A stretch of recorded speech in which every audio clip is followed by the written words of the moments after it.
Oke guys, balik lagi di channel Sandal Putus. Kalian bisa nonton video episode sebelumnya di BTTH 100 bagian 2. Kali ini kita akan memasuki episode 101. Di mana di sini Soyan menghabiskan malam terakhirnya di Pegunungan Mata Surga untuk mencoba memurnikan beberapa garis racun di titik racun iblis yang ditinggalkan si Bian. Kalian tahu dong si Bian siapa itu Raja Kalajengking. Dan mendengus lega ketika berhasil memurnikan 2 garis racun yang langsung berubah menjadi tonik kekuatan untuknya. Hal itu membuat Soyan berandai-andai apabila dia dapat memurnikan seluruh racun titik iblis, seharusnya dia bisa langsung melompat ke bintang 3 Dozong dalam waktu dekat. Perbaikan sepanjang malam itu tidak menyebabkan Soyan merasa lelah. Malah sang tuan muda ketiga keluarga Xiao itu merasakan jumlah doki di tubuhnya meningkat secara signifikan.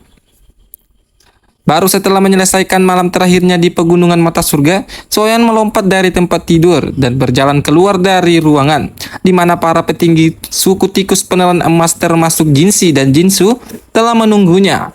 Jinsi memang kecewa, Soyan tidak bisa tinggal lebih lama di Gunung Mata Surga. Namun berhubung pemuda itu tampak memiliki masalah mendesak yang tidak bisa ditunda, Jinsi pun hanya bisa mengatur kepergiannya. Sambil berkata jika Soyan akan disambut dengan sukacita di Pegunungan Mata Surga, kapanpun pemuda itu berniat mengunjung atau menemui masalah di masa depan. Dengan kecepatan Soyan, dia sudah keluar dari wilayah Pegunungan Mata Surga dalam waktu 10 menit saja. Baru setelahnya Soyan mengambil peta wilayah utara dari cincin penyimpanannya dan mencari arah yang harus dia tuju untuk mencapai markas besar Paviliun Petir Angin yang berada di Paviliun Timur. Pemimpin Le Zunzi setelah ditelaah baik-baik, Soyan hanya bisa meneguk ludah sudah melihat jarak yang begitu jauh antara Pegunungan Mata Surga dari Paviliun Timur, di mana bahkan dengan kecepatan Soyan yang sudah berada di Ranah Dozong, dia masih membutuhkan sekitar 5 hari untuk mencapainya. Sementara Soyan memulai perjalanannya di Paviliun Petir Angin Timur, tempat yang dituju itu adalah dipenuhi dengan keramaian. Karena meskipun tidak dapat disejajarkan dengan pertemuan besar 4 paviliun, juga merupakan peristiwa langka di dataran tengah. Nah, dalam pertemuan besar 4 paviliun ini akan dilaksanakan sebuah kompetisi untuk para generasi muda yang mewakili 4 paviliun. Namun untuk menggali bakat dari seluruh dataran tengah yang tidak diragukan kebesarannya, 4 paviliun tidak akan menolak kompetitor dari luar. Karena mungkin saja orang-orang bebas itu justru bisa menjadi kuda hitam yang dapat direkrut menjadi murid paviliun di tengah-tengah persiapan. Pertemuan besar paviliun seberkas cahaya melintas di langit di luar Pegunungan Petir Angin seperti bintang jatuh sebelum berubah menjadi pemuda berjubah hitam alias Mang Oyen yang mendarat di puncak gunung dan menatap takjub pada aliran manusia di bawah pegunungan. Soyan menghela napas lega melihat kepadatan manusia di pegunungan yang menandakan bahwa pertemuan besar 4 paviliun belumlah berakhir. Soyan pun mengeluarkan kulit binatang untuk menyamarkan diri sebelum bergabung dengan lautan manusia yang berbondong-bondong menyaksikan pertemuan besar. Soyan mencuri dengar dari sekumpulan penonton yang mulai menggibah tentang jalannya kompetisi. Ali muda di mana meskipun pada pertemuan sebelumnya Paviliun Petir Angin memenangkan kompetisi, pada tahun ini kompetisi akan berjalan jauh lebih seru dan alot karena 4 paviliun memiliki jenius yang hampir imbang kekuatannya, yaitu Feng Jinger, Tang Ying, Wang Sheng, dan Mu Jingluan. Belum lagi sepertinya banyak kuda hitam yang bermunculan di dataran tengah. Akhir-akhir ini tidak terkecuali Soyan, yang namanya memang sudah viral karena berhasil melarikan diri dari pengejaran Ventian. Soyan hanya bisa menggaruk kepalanya yang tidak gatal karena sama sekali tidak menyangka jika dia memiliki reputasi sebesar ini di dataran tengah. Karena masalah dengan Paviliun Petir Angin baru saja telah selesai memasuki wilayah Paviliun Petir Angin, Soyan memisahkan diri dari kerumunan berubah menjadi buram dan meleset dengan cepat ke bagian dalam Pegunungan Petir Angin. Untuk menemukan jalan masuk ke paviliun, Soyan akhirnya sampai di hadapan 2 tangga batu yang menjadi pintu masuk menuju Paviliun Petir Angin, di mana ada hampir 100 penjaga lapis baja yang menjaga bagian depan. 2 jalan batu tersebut yang membuat Soyan cukup terkejut adalah selain 100 penjaga lapis baja yang seharusnya berasal dari golongan murid, dia juga melihat 2 tetua yang menemani Pengjinger di Pegunungan Mata Surga. Dan hal itu membuat Soyan semakin penasaran apakah 2 elit Dozong seperti ini mampu membongkar penyamarannya atau tidak. Dua tetua yang bernama Tetua Huo dan Tetua Mu itu mulai membuka suara dan menjelaskan aturan pemeriksaan pintu masuk.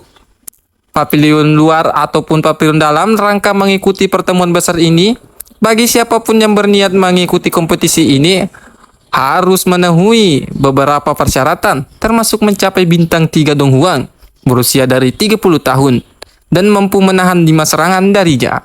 Nah, bagi yang hanya ingin menonton tidak perlu melewati pengujian dan bisa langsung melewati tangga batu sebelah kiri.